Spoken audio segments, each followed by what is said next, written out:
سلام بر همه با معرفت دارا. موارد و مشکلات استراتژیکی نظام اونقدر زیاده که توی این برنامه نمیشه به همش پرداخت. من اونا رو نوشتم و ریختم تو کیسه تا دکتر خودش انتخاب کنه که میخواد به چی بپردازه. هم ناکس ما این همه زور میزنیم که از این مشکلات هیچی لو نره، آخرش مورد سعید توسی قلوبی میزنه بیرون. وای بریزی که همینجوری تو کیسه شانسی بریزی در بیاری. ناکس نمیخواد از این کارا بکنی. فکر میکردم که شما ممکنه قبول نکنید. یه کاغذم دارم که سوالامو روش نوشتم. سال اول آقای دکتر، این مقام عظما از داستان سعید طوسی خبر داشت یا نه؟ و اگر خبر داشت چرا جلو اونو نگرفت؟ کاش همون کیسه ها رو میدادی. ناکس اگه ولت بکنم دیگه برای نظام چیزی باقی نمیذاری تو. کم بوده بگی که امت همیشه در صحنم برن از مقام عظما شکایت بکنم. البته همین که مقام عظما تونسته از سال 90 تا حالا جلو درس کردن این موضوع رو بگیره، برای خودش یه رکوردیه، یه هنری کرده برای خودش. امت همیشه در صحنم قرار نیست هر کاری که مقام عظما میکنه رو خبر داشته باشم. تو خود نظام قرار نیست اینجوری بشه. فهمیدی یا نه؟ از ما ببین همیشه میفهموندن بزن بهادر. عرض میکردم بله، میفهموندن که یارو داشت بچه‌شو شدید کتک میزد. رفتن جلوشو بگیرن. گفتم بابا بچه چه کار کرده که اینطوری میزنیش؟ گفت اگه میدونستم چه کار کرده که میکشتمش. روشن شد یا چی بزنم که بری ضربه بخوری. زیاد توی ایسکوان هستا جریمه میشی. نشانه که داستان کاملا روشن شد. خود سعید طوسی هم گفته اگه بهم گیر بدین 100 تای دیگه هم لو میدم. با ایشون چه کار میکنن؟ با توجه به موضوع سعید مرتضوی که خودش به این داستانه کهریزک و اینا اعتراف کرد و عذرخواهی کرد، ولی معلوم نیست الان چه جوری میخواد بشه. هر دم از این باغ بری میرسد یه سعید بیخدار تری میرسد. داستانش خیلی فرق داره. بسته به اینکه چه سعیدی باشه. امامی باشه باید داوطلبانه زرنیخ بندازه بالا. مرتضوی باشه باید گدش کنی یه گوشه‌ای صداش هم در نیاری تا کم کم بمیره. سعید عسکر باشه جایزه هم میگیره. ولی به سعید طوسی که میرسه دیگه حیثیت مقام عظما وسط مطرحه.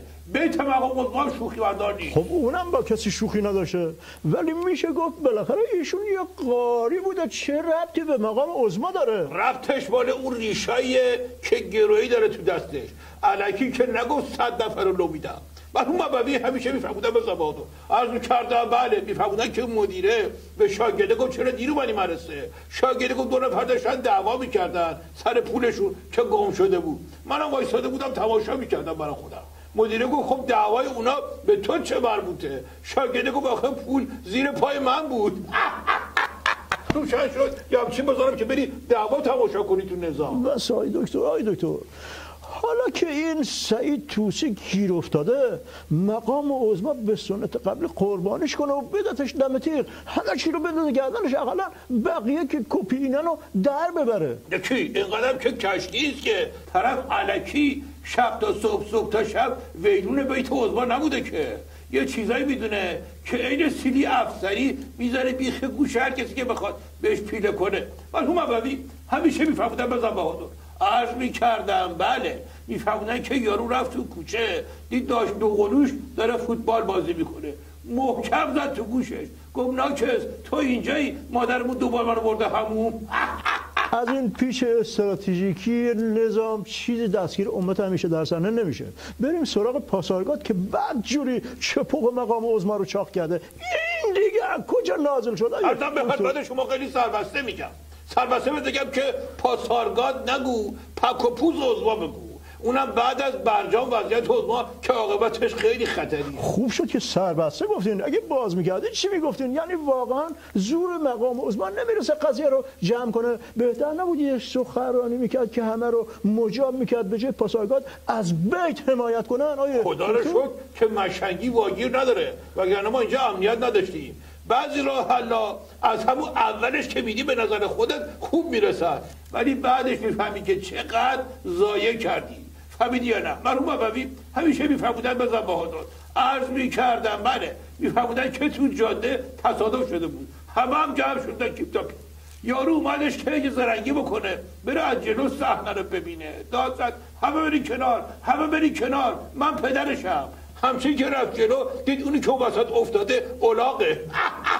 آیا دکتر روشن شد یا همچه بذارم که بری جلو. به یه سوال با ابعاد بین‌المللی بپردازیم. در شرایطی که خیلی نیاز به یک پشتگرمی بین‌المللی داشتیم، خانم موگیرینی هم اومد اینجا ولی بازم دستمون رو جایی بند نکرد.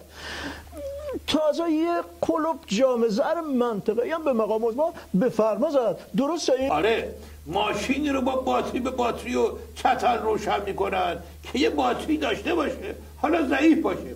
وقتی از بیخ چیزی نیست که دیگه کاریش نمیشه کرد، که اوضاع از یه اندازه‌ای که بیریختر بشه، هیچی کف دستت نباشه، کمک هم دست کسی بر نمیاد.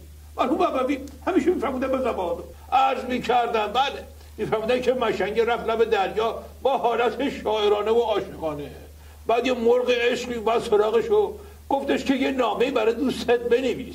مشنگه گفت قلم ندارم. مرغ گفت از طرف یکی بکن قلم خوده.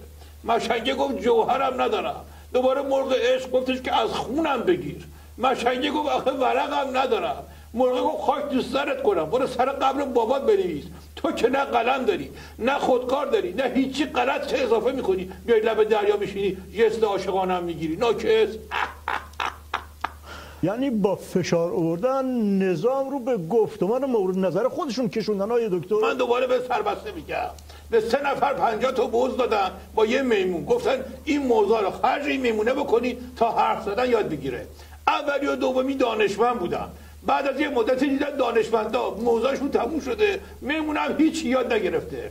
سومی دانشمند نبود ولی زبل بود، دیدن 49 تا موضوع رو خودش خورده، داره 50می رو پوست میکنه. میمونم با التماس میگه داداش دمت گرم بیا اقلی آخری رو نصف کن با هم بخوریم.